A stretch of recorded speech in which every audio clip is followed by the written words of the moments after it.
안녕하세요. 저보다 2살 연상의 남편과 결혼해 올해로 결혼한 지 4년 차를 맞는 37살 여자입니다. 어디 가서 제가 우리 남편 결혼 잘했다고 자신있게 말하고 다닐 만큼 뭐 대단한 사람은 아닙니다. 다만 그렇다고 해서 제가 시집 잘 갔다고 자랑하고 다닐 만큼 남편 또한 대단한 사람은 아니에요. 남편이 이름만 들어도 다 아는 대기업을 다니고 있고 남부러울 것 없는 고액의 연봉 받으며 일하고 있는 건 사실이지만 결혼 이야기 처음 나왔을 때만 해도 이 결혼에 그렇다 할 확신이 없었어요. 당시 남편은 35의 나이에도 불구하고 모아놓은 돈이 한 푼도 없었거든요. 그래도 저는 남편보다 적은 연봉에나마 모아놓은 돈이 7천 있었습니다. 당장 조건만 두고 보면 제가 돈 얼마 더 가지고 있긴 했지만 그렇다고 그게 큰 자랑거리가 되지는 않았습니다. 당시 남편이 받던 연봉 생각해보면 솔직히 제가 모아놓은 돈은 남편이 마음먹고 모으면 2년이면 충분히 모을 만큼의 돈밖에 되지 않았기 때문이지요. 돈 조금 잘 모은 게 제가 알뜰살뜰하다는 증거가 되긴 하겠지만 훨씬 더 좋은 조건이냐고 묻는다면 그렇지 않았다는 건 저도 잘 알고 있었어요. 거기에 남편 벌이가 저보다 훨씬 좋았다 보니 결혼하게 된다면 신혼집은 남편 출퇴근하기 좋은 곳으로 구하는 게 맞다고 생각했어요. 하지만 그렇게 되면 제가 대중교통으로 출퇴근하기에 저희 회사가 너무 먼 거리에 있다는 게 문제였습니다. 그래서 결혼을 하게 된다면 제가 직장을 그만두는 쪽으로 이야기가 되고 있었죠. 제가 다니는 회사가 엄청 대단한 회사도 아니었다 보니 마음만 먹는다면 남편 회사 근처에 있는 어떤 회사라도 들어가서 비슷한 연봉 정도는 받을 수 있지 않겠나 하는 게 저희들 생각이기도 했고요. 남편이 그 많은 연봉을 받으면서도 모아놓은 돈이 한 푼도 없었던 데에는 이유가 있었습니다. 저도 나중 가서야 알게 된 사실이긴 했는데 원래는 남편도 저랑 연애를 시작할 때쯤 모아놓은 돈이 상당했었다고 해요. 시댁도 어느 정도 잘 사는 집이었다고 하고요. 그런데 그때쯤 아버님이 빚보증을 잘못 써는 바람에 담보로 잡힌 시댁이 넘어가게 생겼던 거고 남편이 모아놓은 돈으로 그때 급한 불을 꺼야 했다는 겁니다. 그래도 집이 넘어가는 건 어찌저찌 막았는데 그 후로 얼마 지나지 않아서 매일같이 술로 울적한 마음을 달래던 아버님이 풍으로 쓰러지게 되었던 거예요. 어머님은 평생을 전업주부로 사셨고 아버님이 외벌이를 했었다 보니 당장 시댁에 돈 버는 사람이라고는 남편밖에 없었고 그 덕분에 남편이 자기 월급으로 시댁 생활비에 유학 중인 신혼학비까지 보태야 했습니다. 돈을 모으기는커녕 그 많은 월급을 받아도 마이너스 통장 굴려가면서 몇 년을 버텼어야 했던 거예요. 그리고 그 와중에 저랑 연애를 시작하게 되었던 거고요. 그 말을 듣고는 솔직히 모아놓은 돈 얼마가 문제가 아니라 결혼부터 안 해야 하는 거 아닌가 하는 생각이 들었습니다. 집안 기둥 뽑아서 결혼하면 기둥값을 내야 한다는 말이 있는 것처럼 앞길이 너무나도 뻔히 보였거든요. 그래서 남편한테 한마디 했었죠. 그런 상황에 어떻게 결혼하자는 말을 꺼낼 수가 있냐고요. 그랬더니 남편이 자기가 괜히 결혼하자는 말을 꺼냈겠냐며 저희가 결혼식을 올릴 시점인 다음 해부터는 상황이 많이 나아질 확신이 있어서 그러는 거라며 다시 한번 생각해달라고 부탁을 해왔어요. 유학 중이었던 신우의 공부가 거의 막바지에 이르렀었고 취직 자리도 결정되었다 보니 앞으로 신우한테 돈을 보탤 일은 없어진 상황이었답니다. 거기에 아버님 건강도 많이 좋아지셨고 그러면서 어머님도 한 달 생활비를 하실 만큼 벌 수 있는 일자리를 구하게 되었다는 거예요. 게다가 그동안 자기가 시댁의 기둥 역할을 한 만큼 신우가 앞으로 취직해서 시댁의 생활비를 보태기로 했답니다. 그뿐만이 아니라 빚보증 때문에 넘어갈 뻔한 그 집을 어머님 아버님이 신우한테 돌아가는 거 한 푼도 없게 해서 오롯이 그걸 남편에게 물려주겠다고 해왔다는 거예요. 그러니까 여지껏 자기가 시댁에 퍼줬던 걸 전부 아니 그 이상으로 돌려받게 되는 거나 마찬가지라며 당장 돈 얼마 없는 건 전혀 중요한 게 아니라면서 저보고 꼭 결혼에 대해서 긍정적으로 생각해달라고 부탁을 해왔습니다. 말씀드렸다시피 남편 연봉이 상당한 편이다 보니 당장 돈이 없는 거야 앞으로 현명하게 결혼 생활 잘 헤쳐나가면 되는 문제라고 생각했어요. 당장 집이야 신혼부부 전세대출 같은 거 받아서 적당한 집 구해서 살면 되는 거고 결혼 후 제가 당장 일자리만 새로 구하기만 한다면 그 돈으로 생활하고 남편 돈은 벌어오는 대로 고스란히 모을 수 있다는 계산이었어요. 남편 버리면 못해도 10년이면 충분히 좋은 집 사서 이사 갈 수 있겠다는 생각이었습니다. 다른 건 몰라도 제가 돈 관리 하나만큼은 자신이 있었기도 하고요. 시부모님 또한 그간 남편에게 신세를 진 데에 대해서 미안한 마음을 가지고 있었고, 신우 또한 그동안 오빠 도움으로 공부를 끝낼 수 있었던 만큼 이제 부모님 노후는 자기가 책임질 테니 걱정 말라는 말을 해왔기 때문에 그 말만 믿고 결국 저는 남편과 결혼 준비를 시작하게 되었습니다. 집안의 기둥을 뽑아오는 게 아니라 헌기둥을 가져오는 거고 새 기둥이 생기는 상황이 아니겠냐고 쉽게 생각했던 제가 정말 멍청했어요. 결국 일이 이렇게 돼서 이혼까지 하게 되었으니 말이죠. 신혼집은 계획했던 대로 제가 모아놓은 돈에 대출을 더해서 적당한 빌라를 하나 구해서 들어갈 생각이었습니다. 그런데 시어머니의 생각은 달랐어요. 당장 시댁이 30평이 넘는 아파트고 남편 회사에서 가깝기도 한데다가 어차피 저희한테 물려주기로 한 집이니 그냥 이 집에다 신혼집을 차리면 어떻겠냐는 제안을 해오셨죠. 제 돈으로 가정가구를 싹 다 바꾸면 대출 하나 없이 신혼집이 해결되는 거나 마찬가지 아니냐며 당장 몇십만 원 나가는 이자도 아끼면 목돈 아니겠냐며 시댁에 들어와 살라는 식으로 말을 꺼내더라고요. 남편도 옆에서 좋은 방법 아니지 않냐고 굳이 이자까지 내가면서 빌라에서 살아야 할 이유가 뭐가 있겠냐며 시어머니 편을 들어줬지요. 하지만 그게 제 귀에는 내 돈 써서 결혼하고 시집살이 하라는 말로밖에 들리지 않는다고 거절했어요. 남편이 시집살이는 무슨 시집살이냐고, 어머니도 오후에 일 나가셔서 저녁 늦게 돌아오시고 아버지도 방에만 가만히 계시는데, 그리고 신우도 귀국하면 자취방 구해서 나가 살 텐데 불편할 게 하나도 없지 않냐면서 시댁에 신혼살림을 차리자는 식으로 계속 저를 설득하려고 하더라고요. 시어머니도 집안일 같은 거 각자 서로 분담해서 하면 되는 거지, 저한테 식자직 같은 건 할 생각도 없고 그럴 생각이었으면 들어와 살라고도 안 했다는 식으로 말을 계속하셨지만 저는 아닌 건 아닌 것 같다고 딱 잡아떼고 당초 계획한 대로 전세로 빌라를 구해 그 집에 신혼살림을 차리게 되었습니다. 그걸 이유로 시어머니가 저를 못마땅하게 여길 수 있다는 생각은 들었지만 당장 그런 것보다 나중에 가서 내 결정이 틀리지 않았다는 걸 남편도 시부모님도 알아줄 거라 생각했어요. 하지만 애석하게도 저는 그저 결혼 시작하자마자부터 시어머니 말 안 듣는 못된 며느리였을 뿐 그 이상도 그 이하도 아니었습니다. 시어머니 마음속에는 그때부터 어떻게든 며느리 고집을 꺾어야겠다는 생각을 갖기 시작했던 것 같아요. 결혼하고 얼마 지나지 않아서의 일이었습니다. 당장 새로 일할 수 있는 회사를 백방으로 찾아다녔지만 당장 회사가 구해지지 않아서 원래 출근하던 회사를 계속 나가고 있었어요. 대중교통을 이용하면 지하철에서만 왕복으로 3시간이 넘게 걸리는 고된 출퇴근길이었습니다. 제가 다니던 회사를 그만두게 되더라도 인수인계 등 마무리를 잘 짓고 나오기 위해 계속해서 다니던 회사를 나가고 있었어요. 하루는 한참 집에 오고 있는 퇴근길이었는데 시어머니한테서 전화가 왔어요. 난데없이 집에 좀 와보라는 전화였습니다. 무슨 일로 부르시냐고 물었지만 시어머니는 오면 안다고 대충 대답하고 이내 전화를 끊어버렸지요. 집에 가는 길에 시댁에 들르는 거야 어려운 일은 아니지만 퇴근길 자체가 너무 고된 여정이었다 보니 솔직히 집에 바로 들어가고 싶은 생각뿐이지 시댁에 들러야 한다는 사실이 달갑지만은 않았습니다. 그래서 꼭 오늘 들러야 하는 상황이면 저 말고 남편을 대신 부르면 안 되겠느냐고 다시 전화를 걸어 물어봤지요. 그런데 시어머니가 전화기에다 대고 우리 아들 돈 버느라 고생인데 어떻게 잔심부름까지 시키겠냐며 그냥 저보고 오라는 소리를 하는 겁니다. 저도 똑같이 일하고 집에 오는 길인데 심지어 이 긴 거리를 출퇴근하는 게 어떻게 보면 제가 남편 편하라고 희생을 한 거나 마찬가지인데 그런 부분은 생각도 안 하고 그런 말을 하는 게 엄청 서운하더라고요. 버는 돈에 차이가 있다고는 하지만 고생하는 건 똑같이 고생하는 거잖아요.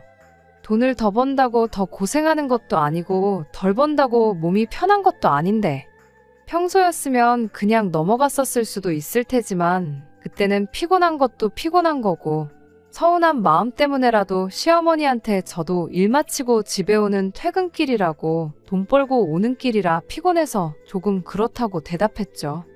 그런데 아니나 다를까 시어머니가 대번에 월급을 가지고 뭐라고 저한테 한마디 하시더군요. 내 아들이 버는 돈이 얼만데 어디서 지금 피곤하다는 말이 나오냐고요. 시어머니가 제 나이 때, 그러니까 결혼한 지 얼마 안 됐을 때 남편이 그 정도 돈을 벌어다 줬으면 피곤한 거 하나도 모르고 매일을 살았을 거라나요. 아버님이 그 정도 벌어왔으면 아마 시어머니가 죽은 척을 하라고 해도 죽은 척을 했을 거랍니다. 그런데 세상에 그 어떤 사람이 시어머니한테 그런 말을 듣고 나서 시댁에 갈 생각을 하겠나요? 그냥 대충 알겠다고 대답만 하고 전화 끊어버린 뒤에 그냥 그 길로 집으로 갔어요. 어차피 시댁하고 집도 가까운 편이니 남편한테 대충 설명하고 시댁에 다녀오라고 할 생각이었죠. 시어머니가 그걸 가지고 잔소리를 한다면 그건 또 그때 가서 생각할 일이라고 생각을 했죠. 남편이 퇴근 시간은 저희 회사보다 늦긴 하지만 저는 집에 오는 거리가 거리다 보니 항상 집에는 남편이 먼저 도착을 했었어요. 아니나 다를까 집에 도착하니 남편이 벌써 집에 도착해서는 혼자 집안일을 하고 있더라고요.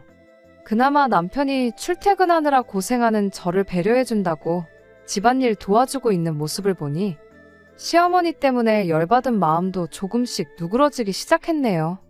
그래도 일단 시댁에 가겠다고 대답을 했던 상황이었다 보니 그냥 둘 다 안 가고 집에서 뻐길 수는 없는 상황이었습니다.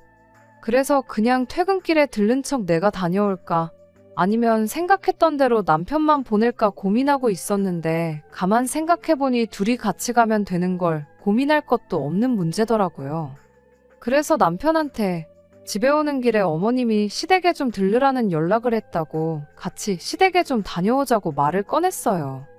남편은 알겠다고 대답했지만 막상 자기도 힘들게 일하고 와서 피곤한데 거길 뭐하러 가느냐는 듯한 표정을 하고 있었습니다.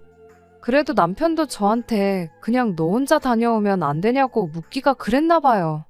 이내 포기하고 순순히 따라 나오더라고요. 그렇게 시댁에 도착을 했어요. 저를 뒤따라 들어오는 소중한 아들 얼굴을 보고 대번에 똥 씹은 표정을 짓는데 그래도 아들 앞에서는 며느리한테 막말까지 하진 않으시대요. 시간상 제가 집에 도착하자마자 둘이 같이 시댁에 온 걸 시어머니도 아셨는지 왔으니 밥은 먹고 가라며 저녁 식사를 준비해 주셨어요. 맛있는 반찬들은 죄다 남편 앞에 가 있었지만 그런 거야 뭐 이젠 더 이상 저한테 열받을 일 정도도 아니었지요. 식탁이 무슨 12인용 식탁도 아니고 팔만 대충 뻗어도 닿는 위치인데 일부러 제 앞에 놓은 마른 반찬들 무시하고 아들 먹으라고 가까이 놓아준 반찬들만 골라서 먹었네요. 그렇게 사소하게 화풀이를 하고 있었는데 식사 끝나고 나서 시어머니가 퇴근길에 저를 콕 집어서 집에 들르라고 했던 이유를 말해왔어요. 그 말을 들으니 그나마 풀리던 기분이 다시 안 좋아졌습니다. 아버님이 많이 나아지기는 하셨다지만 풍 때문에 찾아온 후유증 때문에 고생이 이만저만이 아니었답니다. 몸 반쪽이 많이 굳은 상태라서 시간마다 시어머니가 아버님 스트레칭 하는 걸 도와주셔야 한다는 거죠. 그런데 그것도 나이 먹고 하려고 하니까 아주 못할 짓이라며 아침이랑 주말에는 당신이 책임질 테니 저는 퇴근길에 항상 시댁에 들러서 아버님 스트레칭 하는 걸 도와주라고 그 소리를 하려고 불렀다는 거예요. 원래 보통 잠들기 전에 스트레칭을 해주고 있기는 한데 밤10시에 며느리를 오라가라 할 수는 없으니 퇴근길에라도 들러서 하고 가라는 소리였죠. 보통 제가 집에 도착하면 저녁 7시에서 8시 사이였거든요. 그러면 딱 시간이 적당하다고 하는 소리였던 거예요. 솔직히 열받는 것도 열받는 거지만 그때 든 생각은 시어머니가 지금 제정신인가 멀쩡한 정신머리로 저런 소리를 아무렇지도 할 수 있는 건가 싶었습니다. 그래서 대번에 그걸 왜 저한테 시키시냐고 따져 물었죠. 그게 시아버지가 아니라 친정아버지셨어도 차라리 간병인을 쓰시라고 말했지 그렇게는 못하겠다고 대답했을 거라고요. 아니, 애초에 저희 부모님이셨다면 저한테 그런 부탁도 하지 않으셨겠죠. 그만큼 간병이라는 게 자식한테도 하기 힘든 부탁인데 며느리한테도 쉽게 꺼낼 말은 아니잖아요. 그런데 시어머니는 거기다 대고 저한테 한다는 소리가 간병인 쓰는 것도 다 돈인데 그 돈을 네가 내줄 거냐며 오히려 저한테 한 소리를 하는 겁니다. 돈 내주면 간병인을 쓰겠다고 당당하게 한마디 하길래 그 돈도 당연히 내드릴 생각 없다고 딱 잘라 거절을 했죠.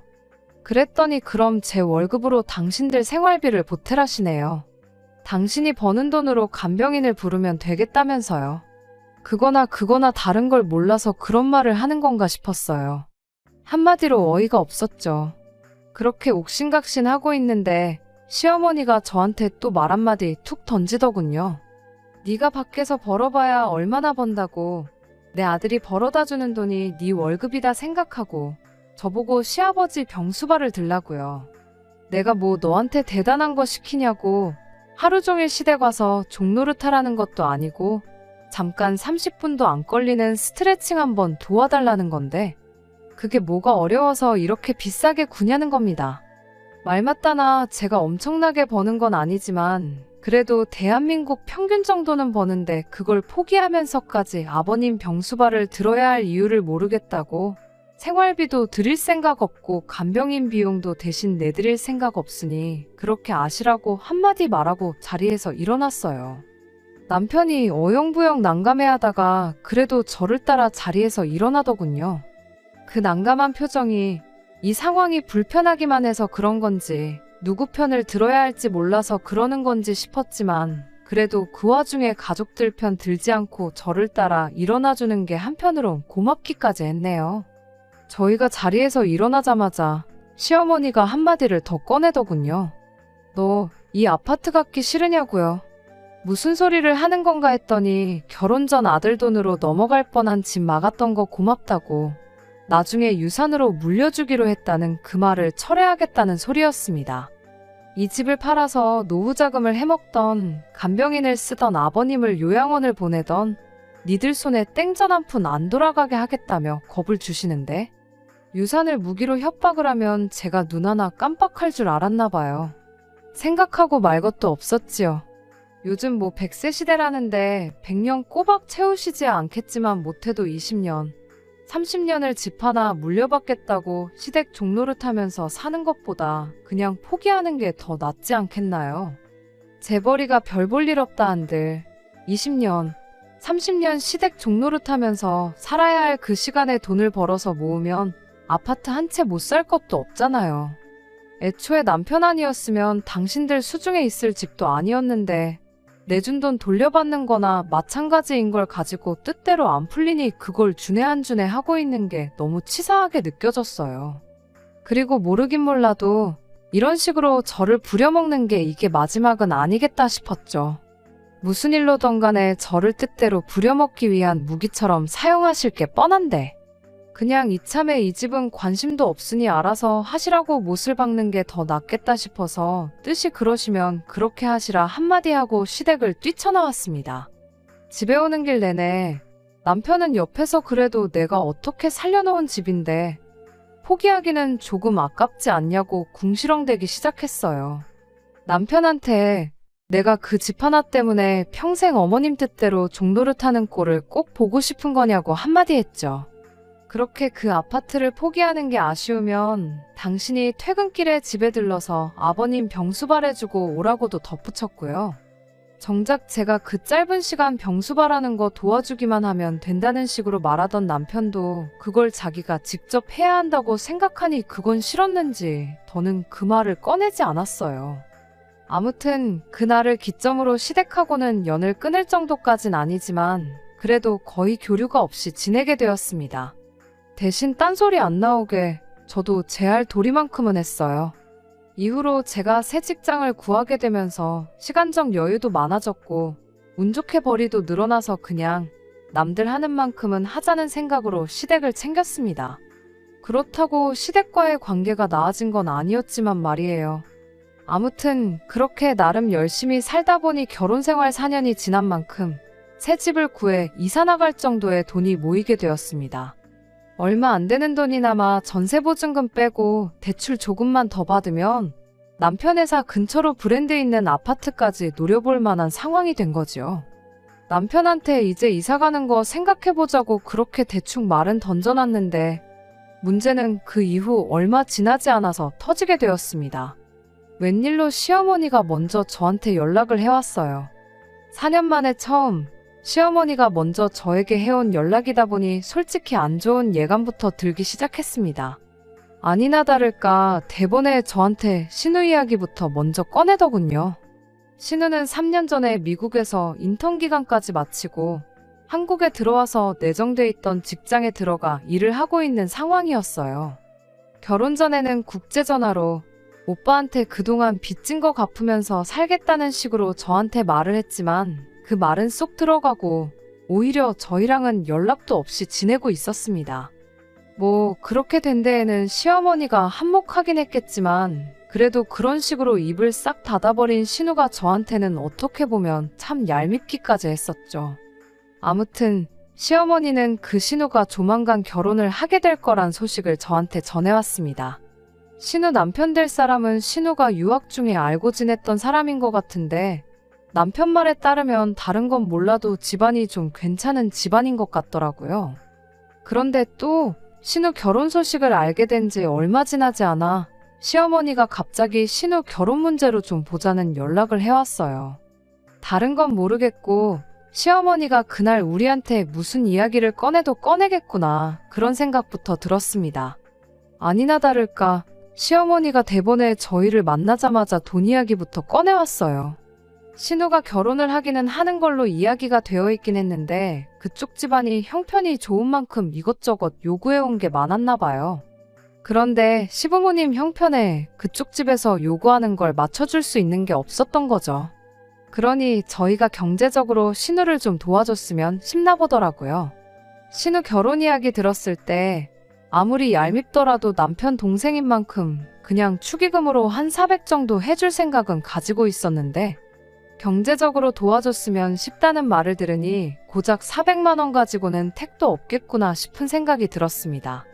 신우도 지난 3년간 그래도 시부모님 생활비 대주면서 모아놓은 게 어느 정도는 있을 거라 생각했고 신우가 해갈 혼수 비용에 모자란 만큼을 도와주면 되려나 싶었는데 대뜸 저희한테 신우 결혼 자금으로 현금 4억 2천을 준비해달라는 겁니다. 처음에는 제 귀를 의심했어요. 그 집에 돈도 많다는데 웬 결혼 비용으로 4억 2천이 말이나 되는 소리냐고요.